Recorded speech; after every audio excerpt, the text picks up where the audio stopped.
Hello my dear students, তোমালোকৰ কাৰণে আজি লৈ আহিছো চেপ্টাৰ নম্বৰ 4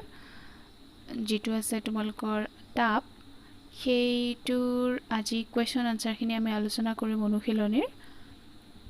লগত কিতাপখন লবা আৰু বানান কিবা ভুল হলে শুধৰাই লবা সো এক নম্বৰ কোৱেশ্চনটো হ'ব পৰীক্ষাগাৰৰ তাপমেটা আৰু জ্বৰ জোখা তাপমেটাৰ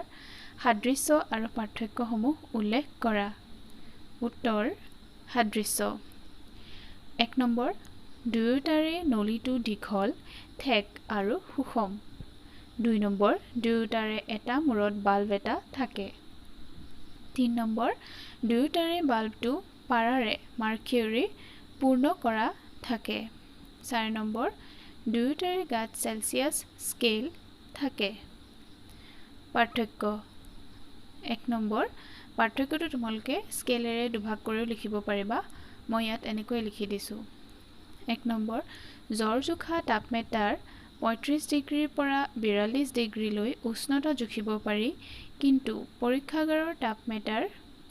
পৰিসৰ সাধাৰণতে -10 ডিগ্ৰী সেন্টিগ্ৰেডৰ পৰা 110 ডিগ্ৰী সেন্টিগ্ৰেডৰ ভিতৰত থাকে দুই নম্বৰ জ্বৰ জোখা তাপমেটাত বাল্বটোৰ ঠিক ওপৰত অলপ বেকা থাকে কিন্তু পৰীক্ষাগাৰৰ তাপমেটাত তেনে কোনো ভাঁজ অংশ নাথাকে দুই নম্বৰ তাপৰ পৰিবাহী আৰু অপৰিবাহী বস্তু দুটাকৈ উদাহৰণ দিয়া উত্তৰ তাপৰ পৰিবাহী বস্তুৰ উদাহৰণ লো তাম তাপৰ অপৰিবাহী বস্তুৰ উদাহৰণ উন কাঠ 3 নম্বৰ খালি ঠাই পূৰ কৰা কোনো এটা বস্তুৰ উত্তাপ ইয়াৰ ডেছৰ দ্বাৰা নিৰ্ণয় কৰা হয়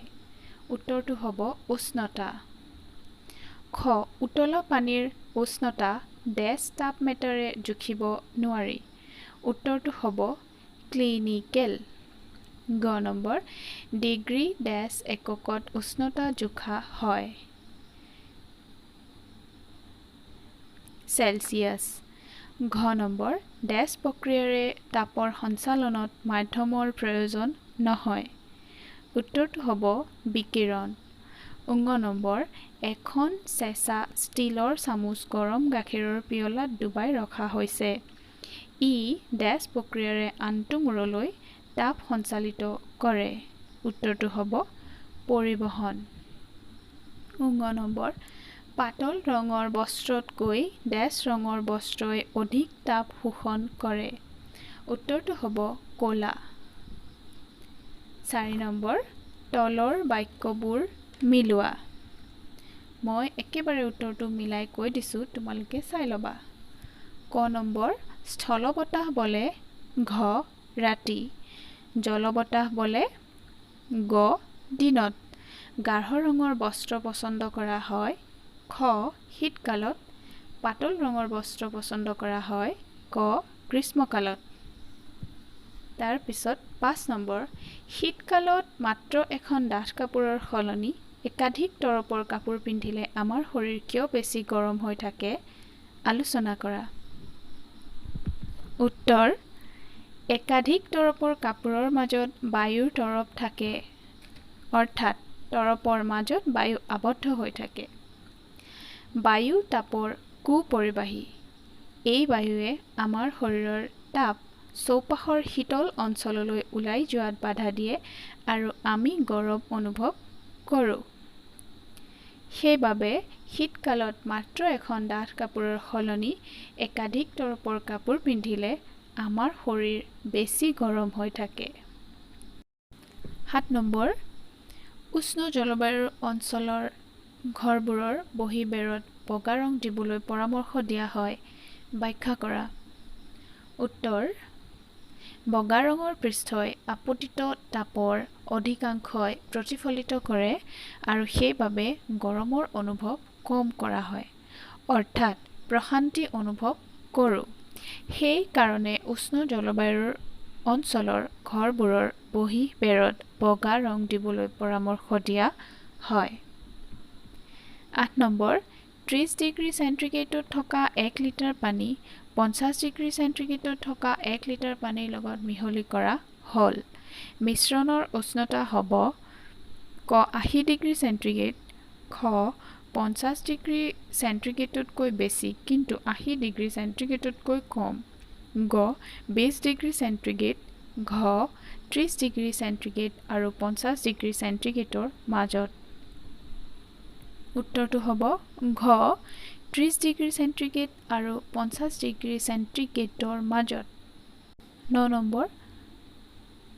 মগ এটাত থকা 40 ডিগ্ৰী চেণ্টিগ্ৰেড উষ্ণতাৰ পানীত 40 ডিগ্ৰী চেণ্টিগ্ৰেড উষ্ণতাৰ লোৰ বল এটা ডুবাই দিয়া হ'ল। তাপ ক নম্বৰ, লোৰ বলৰ পৰা পানীলৈ সঞ্চালিত হ'ব,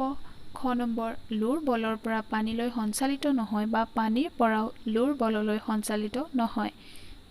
গ নম্বৰ, পানীৰ পৰা লোৰ বললৈ সঞ্চালিত হ'ব, ঘ নম্বৰ, দুয়োৰে উষ্ণতা বৃদ্ধি হ'ব। উত্তৰটো হ'ব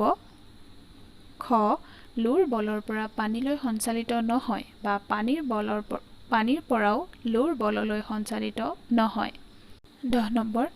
আইচক্ৰীমেৰে পূৰ্ণ কাপ এটাত কাঠৰ চামুচ এখন ভৰাই থোৱা হৈছে। চামুচখনৰ আনটো মূৰ ক পৰিবহণ প্ৰক্ৰিয়াৰে চেঁচা হ'ব, খ পৰিচলন প্ৰক্ৰিয়াৰে চেঁচা হ'ব, গ বিকিৰণ প্ৰক্ৰিয়াৰে চেঁচা হ'ব, ঘ চেঁচা নহয়। উত্তৰটো হ'ব ঘ চেঁচা নহয়। 11 নম্বৰ, নিষ্কলংক তীখা ষ্টেইনলেছ ষ্টীলৰ